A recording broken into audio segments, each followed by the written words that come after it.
जी उद्योगपति खुद दे रहे हैं और इसका जवाब उद्योगपतियों को खुद मालूम है। और आप ही के कार्यक्रम में मैंने कहा था, जब रघुराम राजन और राहुल गांधी की बातचीत हुई थी, तो मैंने कहा था कि ये भारत जोड़ो यात्रा का बहुत अहम पड़ाव था वो, क्योंकि राहुल गांधी की राजनीतिक और आर्थिक सोच वहां से निकल कर आई थी। और राहुल गांधी लगातार जो बात कहते हैं वो इन दो लोगों की बात करते हैं, वो सारे उद्योगपतियों की बात नहीं करते हैं। और ये दो लोग क्या कर रहे हैं? एक तो पूरा पावर सेक्टर और पोर्ट और एयरपोर्ट पे कब्जा उनका है, बिल्कुल। दूसरे टेलीकम्युनिकेशन, ऑयल रिफाइनरी, इन सब पे कब्जा है। केवल कब्जा नहीं है, अपने मीडिया के जरिए जो उनका मीडिया में इन्वेस्टमेंट है, वो भारत के समाज को तोड़ने का काम कर रहे हैं। रोज उनके चैनलों पे हिंदू मुसलमान चलता है। सबसे खतरनाक बात तो ये है, ये तो देश के साथ गद्दारी है कि अगर आप जिस समाज में रह रहे हैं उस समाज को रोज आप नफरत पिला रहे हैं, सिर्फ इसलिए क्योंकि आपको सस्ती जमीनें चाहिए, आपको फ्री के लाइसेंस चाहिए, आपको जी। कंपटीशन नहीं चाहिए।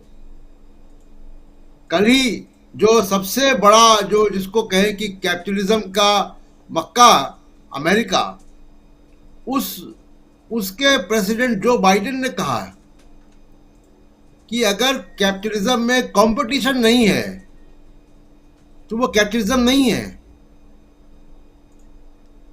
फिर वो करप्शन है। तो जो भारत में हो रहा है, खासकर इन दो और मोदी के शासनकाल में, वो करप्शन है, जी। इमोरल पॉलिटिक्स है, इमोरल इकोनॉमिक्स है।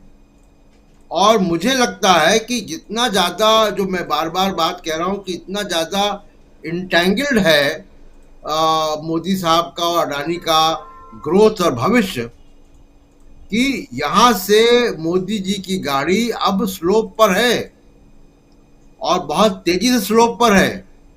और आगे आने वाले वक्त में हम देखेंगे कि उसमें ब्रेक भी नहीं है, वो बिना ब्रेक के नीचे जाएगी। क्योंकि अभी जो हम देख रहे हैं कि वो स्टॉक मार्केट रिएक्ट कर रहा है।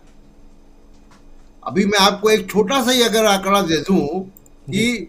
पिछले साल की बात है कि क्रेडिट साइट्स एक कंपनी, एक रिसर्च है, उसने बताया कि जो अडानी ग्रीन एनर्जी का डेट और इक्विटी रेशियो है वो 2023% है।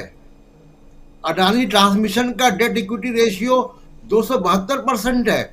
अब क्या होगा कि उस देनदारी देनी पड़ेगी, क्योंकि अभी तक तो आपके पास मार्जिन बहुत थे क्योंकि आपका स्टॉक चढ़ रहा था।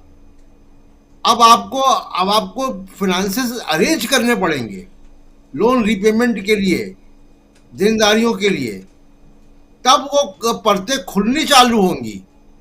और क्योंकि हम ग्लोबलाइज इकोनॉमी में हैं, तो भारत के बाहर की जो एजेंसीज हैं, क्रेडिट एजेंसीज हैं, क्रेडिट रेटिंग एजेंसीज हैं, वो अब इसमें आएंगी।